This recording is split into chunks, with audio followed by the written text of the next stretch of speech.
Dating miyembro ng PNP CIDG arestado dahil sa panunutok ng baril sa Rizal. Si JM Pineda sa detalye.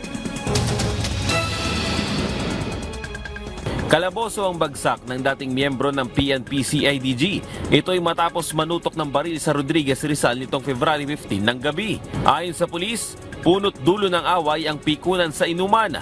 Naangasan daw kasi ang sospek sa biktima. Yung ating complainant ay dumating doon sa area, no? And then binati niya itong suspect natin at nag-pump, yung gano'n ng kamay. Ngayon, naangasan itong yung suspect natin. Dahil nagsalita pa, nagkaroon ng anuhan. And then sabi niya, hintayin niyo ako, babalik ako. At yun nga ay bumalik at may dala nga siyang baril. Umabot pa umano sa pisikalan ng dalawa matapos mag-agawan ng barila.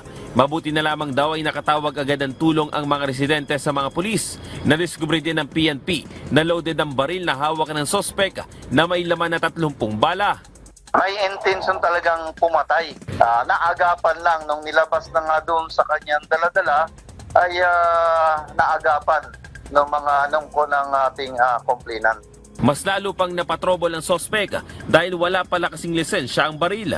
Muli namang nagpaalala ang PNP sa mga gun owners. Hinikayat natin yung kanilang may mga expired ang lisensya ng kanilang mga baril, ay hinikayat natin na i-turn over sa atin dito sa police station hanggat hindi sila nakakapag-renew ng kanilang lisensya. Posible rin kaharapin ng sospek ang paglabag sa election gun ban.